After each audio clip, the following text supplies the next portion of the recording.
Is there any truth to the rumors that we might be getting Longmire back? I don't know. I don't know. Chances are no, because Warner Brothers still owns the rights. Netflix wanted to make more seasons, but they wanted to own part of the show, and Warner Brothers, they're not very good at sharing.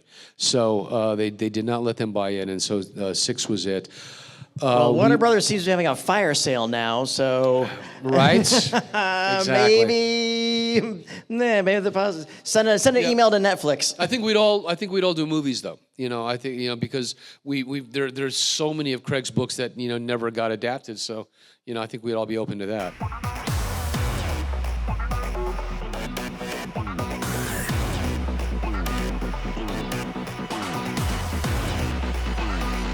Is this thing on? Is this thing on? Hello, Radio Tokyo. So some people have asked me if I've been to Richmond before, and I realize I haven't been back here since I was here in the early 90s with my band, the Pipefitters. And we played a couple of gigs. So it's lovely to be back in your city. I think the statute of limitations has run out, so anything I might have done during my rock and roll days no longer counts. Yeah. Fair. So any law enforcement officers, you may go. And thank you for your service. When I have a solo guest like yourself, I like to just sort of go in the origin story. What drew you into becoming an actor? This is my stock answer, genetic defect. Which is fair for actors. Exactly. I did my very first play when I was in 6th grade. I was actually in the Philippines at the time and had a bunch of rambunctious friends. And my 2 elementary school teachers, Miss Greenberg and Miss McGinn, God bless you wherever you are, they channeled all of this excess energy we had into writing a play. Speaking of statute of limitations, we ripped off Charlie Brown. So we did Peanuts, and I played Linus and gave myself all the best lines. And, once you get laughs on stage, man, it's like... Weirdly enough, last night at a panel, I quoted Linus. Nice. Yeah, if it can be destroyed by the truth, it deserves to be destroyed by the truth. There you go. That works. That's brilliant. But yeah, so, and then went to Texas, lived there through my high school and college years, did a lot of plays in junior high and high school. The University Interscholastic League means you compete in drama. You have drama meets. I was winning a lot of awards. So, parents out there with kids, positive reinforcement works. I promise you, And so people obviously thought I was good at it. I decided to major at it in college. I have a degree in theater. It's a BFA, not a BFD. And what was funny is that, thank you, I'm here all weekend. My high school counselor and my high school drama teacher, everybody tried to talk me out of going into theater. It's like, because I was a kid in Texas, man. I was a middle-class kid in Texas, and nobody believed it was possible, for me to go on and, do movies and television. But, a lot of them asked me, it's like, well, what are you going to fall back on? Then my stock answer, once again, was my ass. And, it worked out okay. Right on. Was directing a parallel goal, or did it evolve? And what point did you start to think, maybe I'd like to be on the other side? It was interesting.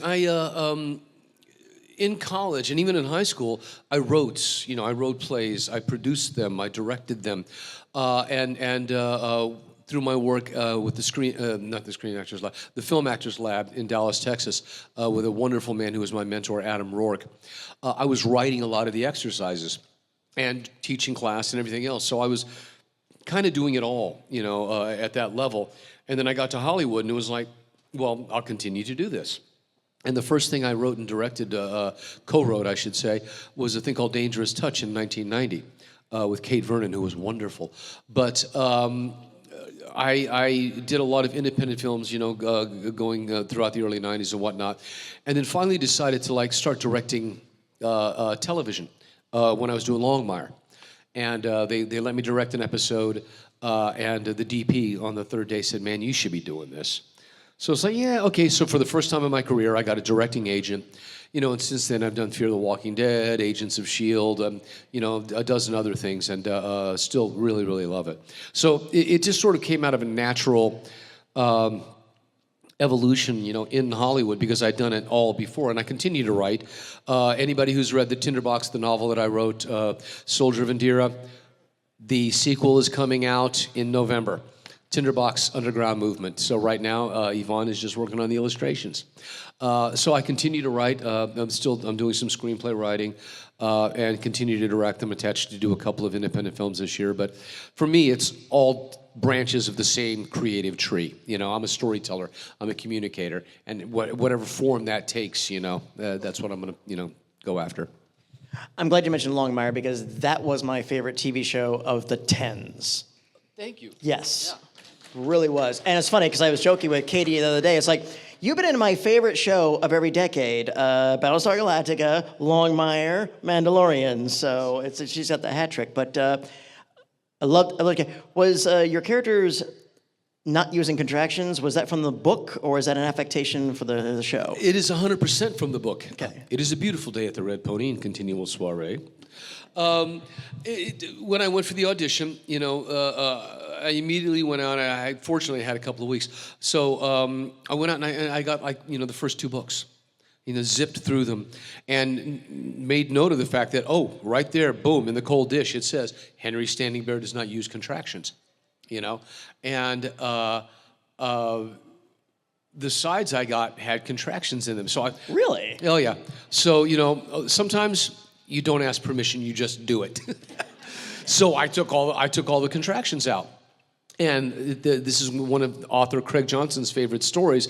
He got the audition tapes and he turned to his wife Judy and went, "He's read my books."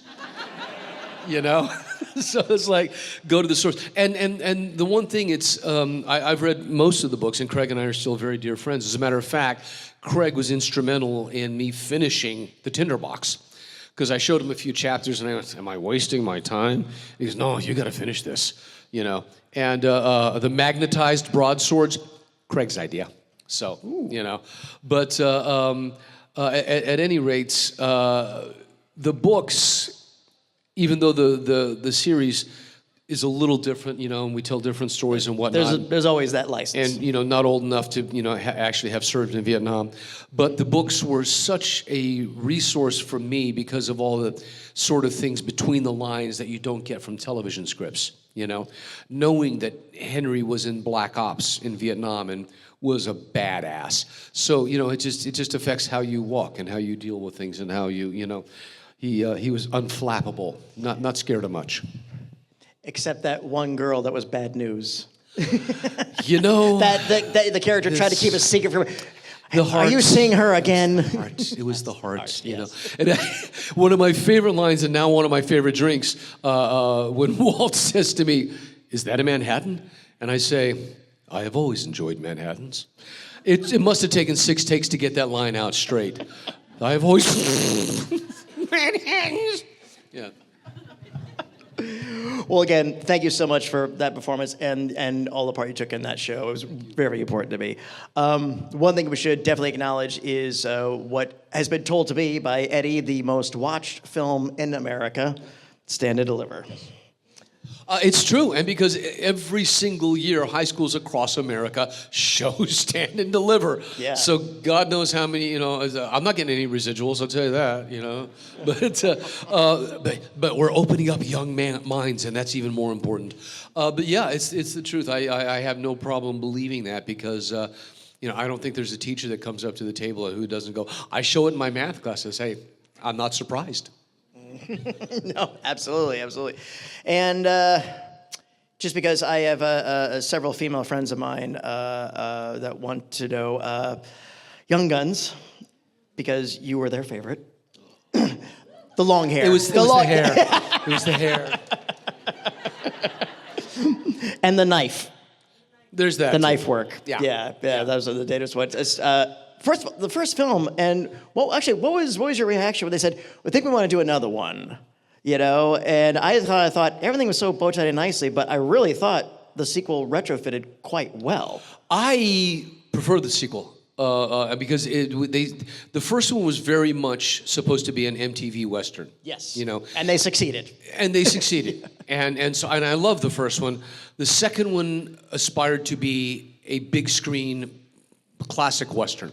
And that also succeeded. Yes. But I remember, it was such an odd experience because literally the first day of shooting on Young Guns, we shot the trailer.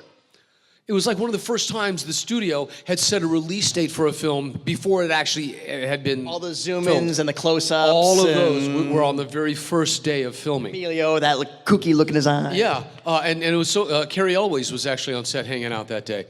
We had a bunch of folks swing by in Santa Fe, to hang out.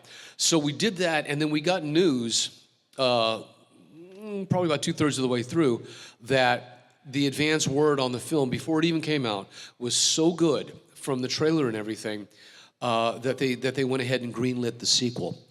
And what I remember was Casey Shimashko running around with all these history books, buttonholing John Fusco and Chris Kane, the director, and all the producers going, "Charlie Beaudry lived! He lived! See? He lived! He didn't get shot here! He didn't die!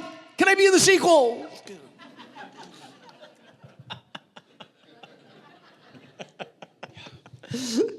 Good times. Good times. That's showbiz. We killed him. Yeah, we killed her. Absolutely. You're so prolific in several disciplines. What's the dream gig? You could write your own ticket. Wow. You know what the dream gig is, man? And I say this to young, acting students all the time. The dream gig is to keep doing what I'm doing. You know what I mean? I have been so fortunate. I have been so blessed. From the time that I got my first professional gig at the age of 19, it's now been over 40 years, in this business. I got some films coming out this year, up for a couple of television things. Like I said, I'm attached to direct some things. So I would love to direct, get back to independent film, actually. I was just at the Oscars last week, and I don't know if you saw they cut to me. I don't know why. Ryan Gosling must have been out of his seat.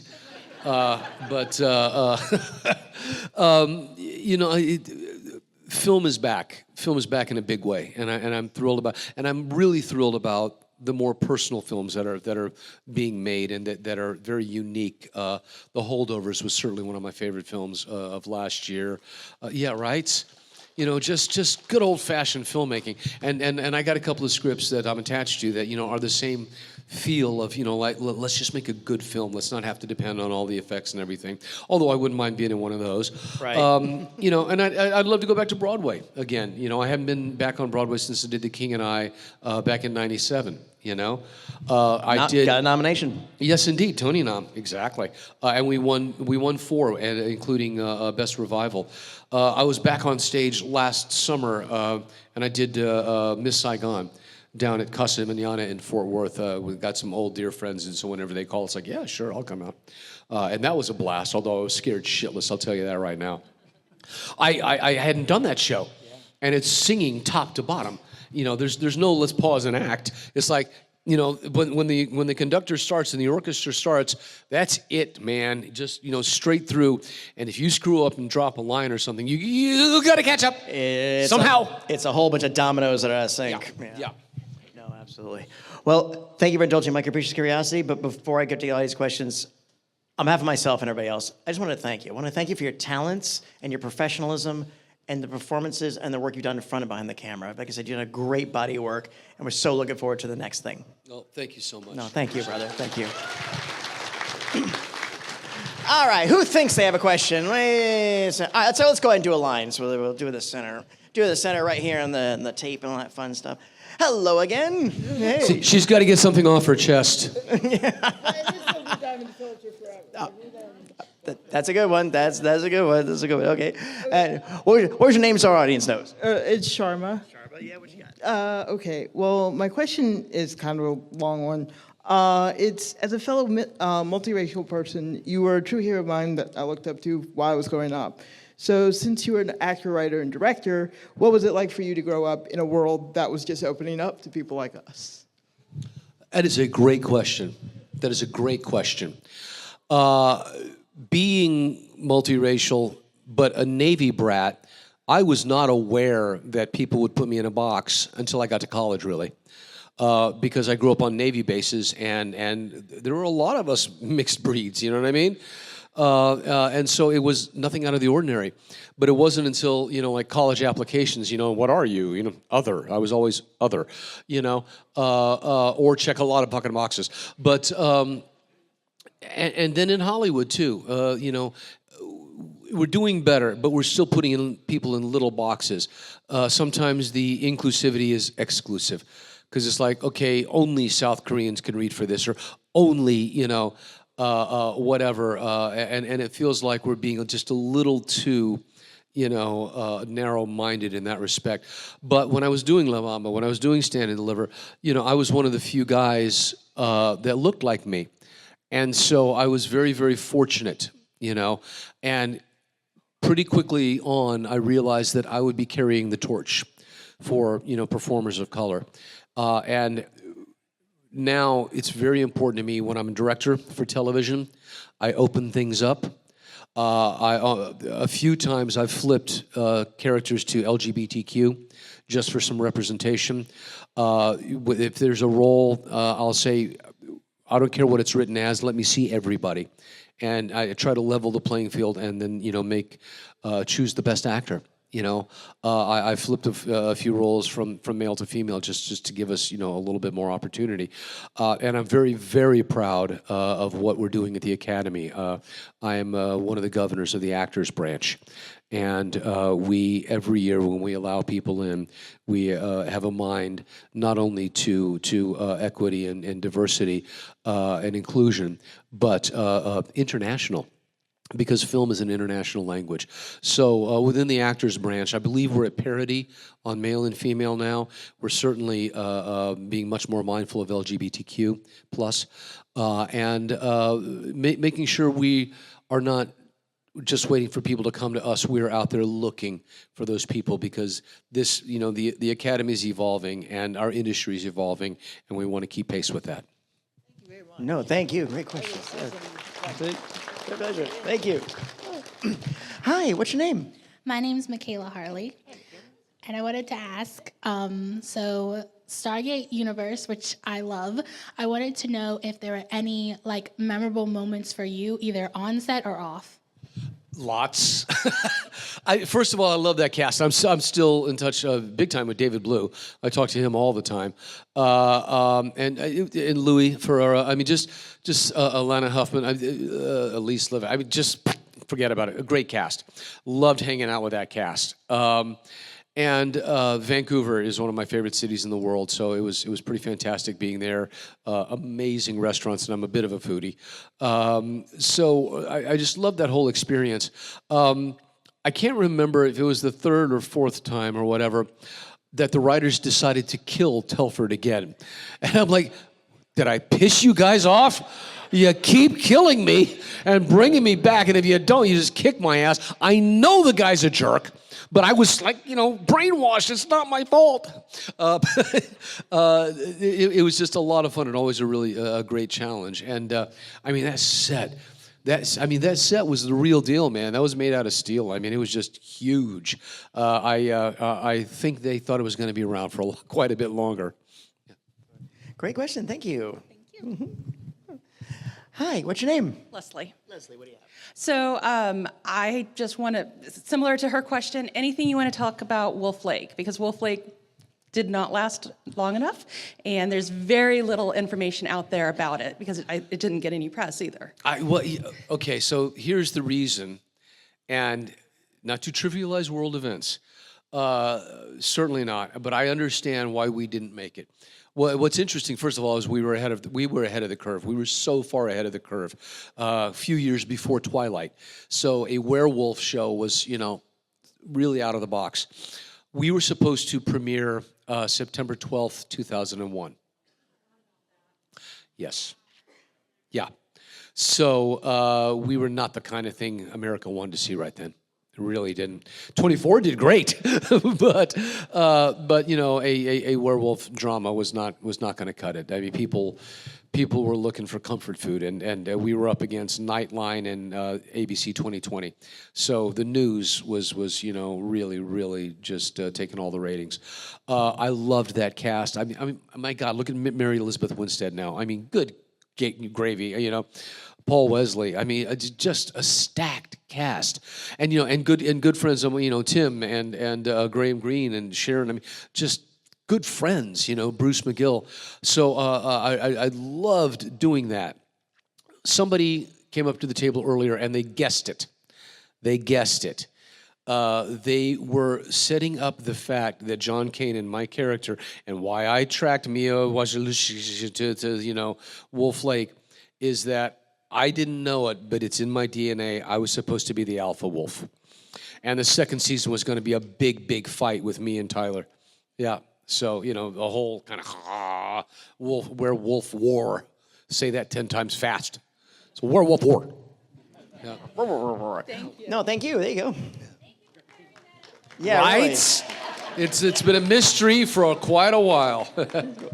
Hey, what's your name? Marty. What you got? When you were playing on Numbers, that recurring role of the FBI agent, did you do any research for that? Or they always had such great technicians there, and we had a SWAT guy, we had an FBI guy, we had a sniper guy, and I got to hang out with all of them. What's funny about that role, I had done a movie called Lone Hero with Sean Patrick Flannery and the wonderful Robert Forster, and the writer of that was Ken Sanzel. And Ken Sanzel, a writer-director, and Ken became the showrunner on Numbers, and he created Ian Edgerton for me, which was fabulous. And so I went, did the first episode, it was great, and so Ken says, "Yeah, we're gonna try and get you back." I said, "He's a sniper. That's kind of a narrow range of expertise." He goes, No, we'll come up with something. So in the second episode, they talk about, Edgerton being, the illegitimate child of, Clint Eastwood and Yoda. So I thought that was great. And so, they'd bring me back every, 8-10 episodes or whatever. So I always loved it, always loved getting that call, and loved hanging out with that cast. Cool. Thank you.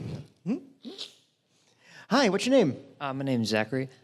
I was going to ask, I'm a huge fan of Young Guns, and Stand and Deliver's the best movie I've ever seen in math class still to this day. It adds up. Yeah, it does. Hey!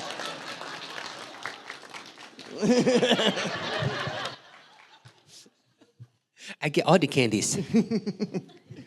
But I was just thinking of the things I've seen you pop up as like a guest appearance. Like there was an episode of Psych that I remember that was like, you made the episode for me absolutely hilarious, hitting on the detective, like just on it. Like I was gonna ask if there are any guest appearances that you are especially proud of or had a really great time working on. Yeah, speaking of Psych, I mean, for me, comedy, man. If somebody, and it's bizarre because, I'm the brooding ethnic, man. I mean, everybody thinks I'm going to make you cry or I'm going to stab you, one of the two. But I cut my first professional gig was with a group called the 0 Hour in Fort Worth, where we did really irreverent, raunchy midnight show comedy, in a punk club, where if you weren't funny, they threw beer bottles at you. Good training. It's really good training, and it keeps you quick. So most of the time, if I get an offer for comedy, I don't even have to read the damn script. It's like, well, okay, I'm there, So I mean, like Brooklyn Nine-Nine, I had such a blast doing that. Thank you. Yeah, it was a couple of seasons ago. It's toward the beginning when Andy Samberg's in prison, I'm speaking of brooding ethnics, I'm in an orange jumpsuit, So, and it's very funny. It's 2 episodes. But a few of the others, You're the Worst, Cougar Town. A lot of times I end up, I play myself, which is ridiculous. I played myself in Easter Sunday, so I had to do a lot of research for that one. But I love comedy so much that like I said, whenever I get the chance, and I'm Emmy nominated for comedy, which is like, hello, I can do this. There you go. Thank you. Hi, what's your name? Tim, so I love you in Longmire. I loved you in Psych. However, my first exposure to you was an officer in a movie.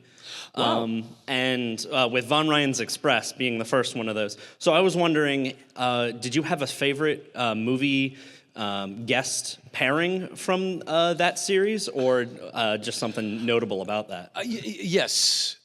I mean, first of all, that was such a cool gig. And I think they called me because my dad was in the military. He was in the Navy. Did 2 tours in Nam. I've been a supporter of our military for a long time.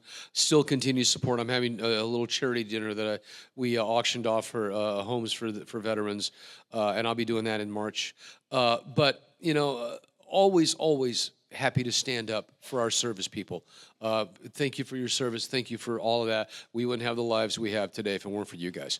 So, I never forget that. So got to sit across the table and fanboy out to a lot of amazing people. But I have to admit, Captain Dale Dye, who was the technical advisor on Platoon. I mean, he is like the prototypical, drill sergeant, and I got to go drinking with him after the show, and what was it? We were talking about a film, and it was such a militaryism. He goes, "Lo, being an officer and thereby by proxy a gentleman, I cannot say that the movie sucked, but I can say that it inhaled deeply."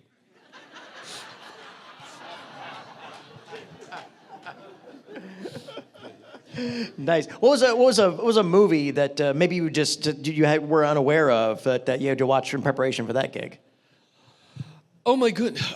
You know what? I don't think I'd ever seen Under Siege with that guy. Tommy Lee Jones was in it, so that was was a saving grace for me. Yeah. I've not studied a lot of Steven Seagal's acting, no, watch, he's going to show up and kick my ass. Did you cover the Gallant Hours with Cagney? What's that? Did you cover the Gallant Hours with Cagney? No. Yeah, that's one of my personal favorites. Yeah, so, there you go. Yeah. Although I did see PT 109 with Cliff Robertson. All right, that's a good one. We could talk about this all day, but we should. Hey, what's your name? My name is Nick. What you got?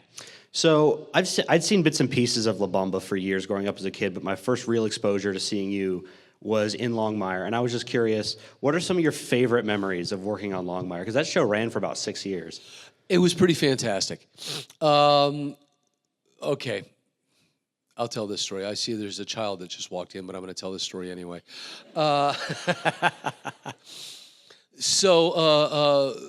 That cast, and Sackhoff's here. I haven't had a chance to see her yet, but I love that woman. That cast bonded together very, very quickly, and we all became very, very good friends. And Craig Johnson, the author, was visiting the set, and I was having lunch with Craig and his wife Judy, and Rob walks by in a bathrobe. And I went, "What the heck are you doing?" He goes, "I got that shower scene, And in the first season, Rob used to talk in his Australian accent between takes, and then all of a sudden realized I can't do that because it sneaks in. So for 3 months he talked like this, and I would talk like this. "Hey, Rob, that was a good take. How are you, mate?" Shut the fuck up. He walks away in his bathrobe, and I guess I got this look in my eye because Craig Johnson goes, oh no, what are you going to do?" And I went, "Watch and learn." The interior of Walt's cabin was built on a stage, so the bathroom set was completely accessible all the way around. And he had on his little Speedos, they're going to shoot him from here up in the shower. So I sneak around to the back of the set, and I see that I got a little, alleyway that I can get into, and I disrobe. And I should sit for this. So they roll, right? They roll, and Rob's in there doing the shower, and I sneak in, and I put a hand on his shoulder. And, start to brush, and he thinks it's the camera guy trying to adjust him for camera. And so then 2 hands come in. Now, I'm told that Chris Chulak, the producer, and Greer, Chris is the director, and Greer the producer. There's 4 of the producers sitting there watching the monitor, and they're all like... And Craig Johnson is trying not to piss himself. And now, with 2 hands on his back and rubbing his shoulders, Rob realizes it's not the camera guy. And he turns around and he looks at me, and Rob Taylor, being Rob Taylor, He goes in for a kiss, and Chris goes, "Cut! Cut!" It's a little Brokeback Longmire there. Hey, do you guys know what the horses eat on Brokeback Mountain? Hey!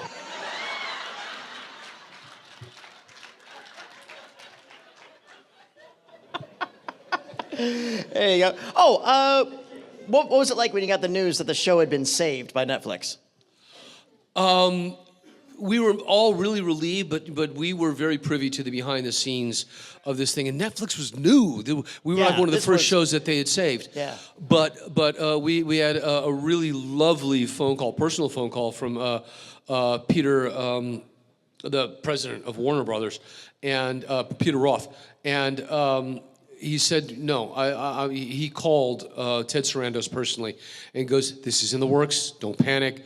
Please don't take another gig.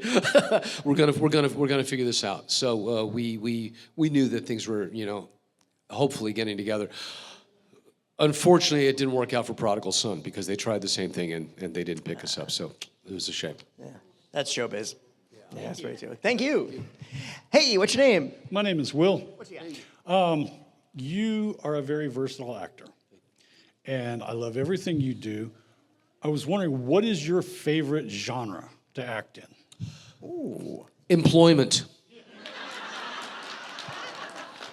There you go. Thank you. No, seriously. Because I started in theater.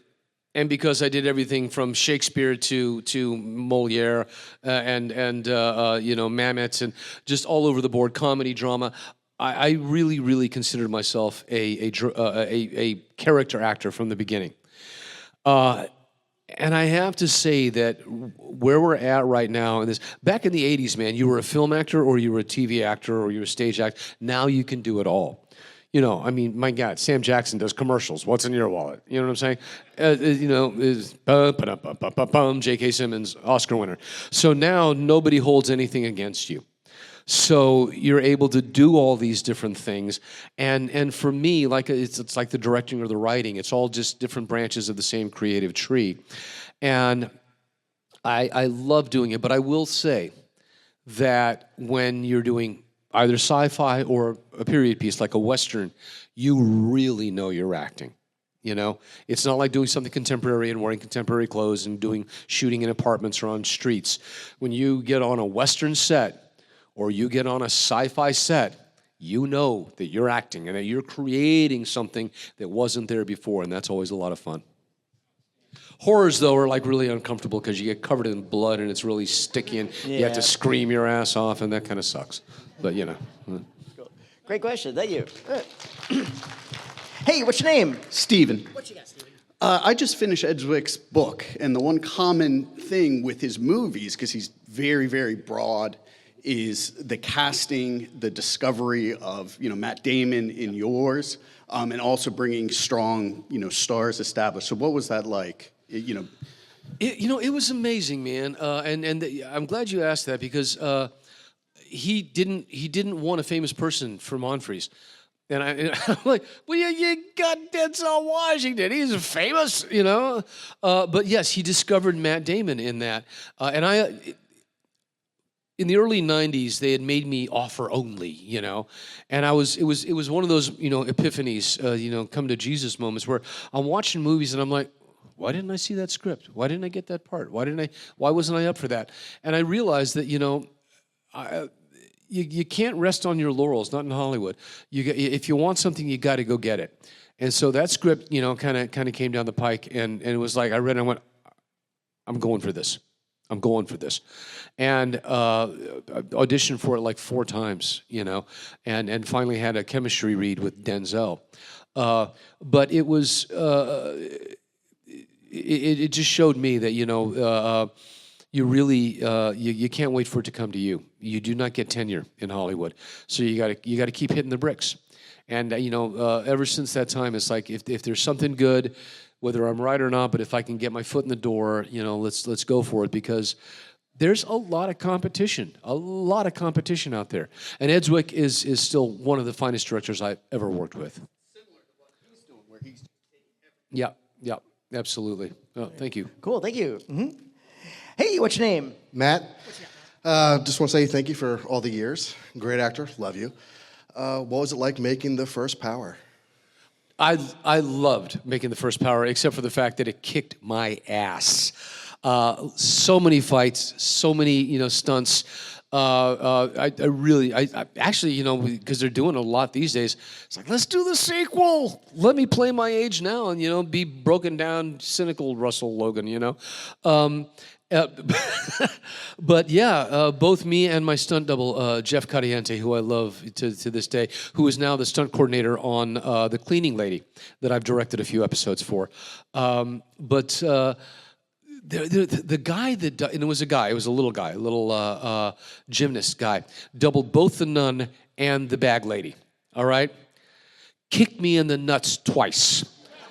It's like, Jack, you're supposed to miss. So, okay, spoiler alert if you haven't seen it, it's 30 years old. It's not my fault. The scene where the bag lady comes through the window, right?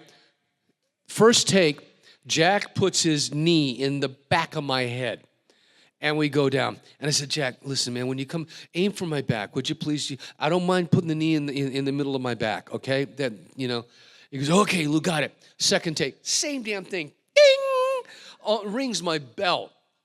And I'm not happy with him. But then he's rehearsing the part where he puts my head into the table, and he's doing it with my stunt double, Jeff Cadiente. He puts his head in the table.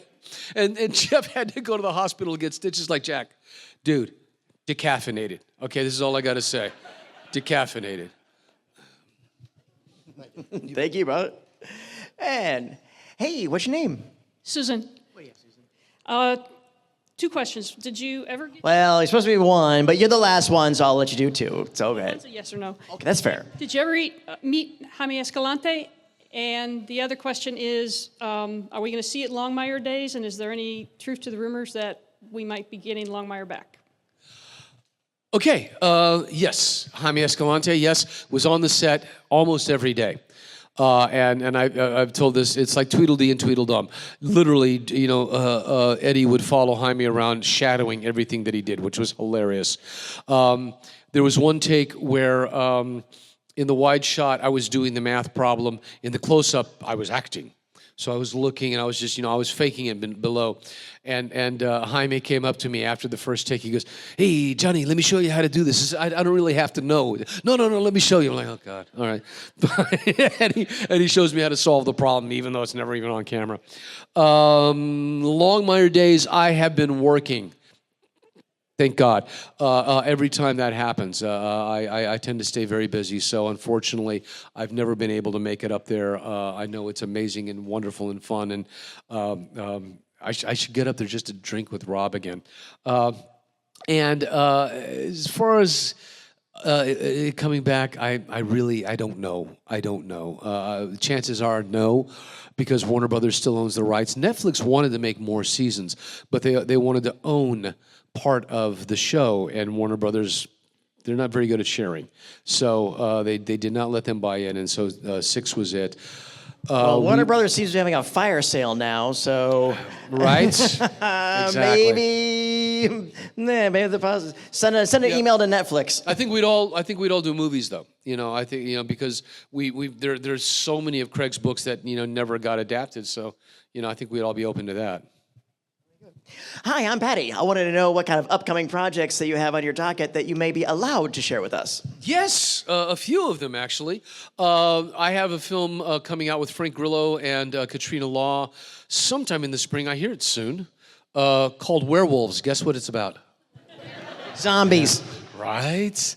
And I hear it's very good. Frank Grillo likes it, which I understand is a lot, And then I did a couple of lovely independent films last year. One with Tom Muska, who wrote and produced Stand and Deliver. He teaches film in Miami now, and he wrote this beautiful film noir that he co-directed with his son Alex, who's 25. So that was a very, very cool experience. And I just finished a film with Vincent Grashaw, who is a Sundance alum dude and has been nominated for a couple of Independent Spirit Awards, and the script was fantastic, so I have some high hopes for that as well. So a couple of things in the pipeline. Right on. Richmond GalaxyCon 2024. This was Lou Diamond Phillips, and that was our time. But before we go, we're going to invite everybody to come towards the stage, not on the stage. We want to take a picture of our amazing guest and all of you.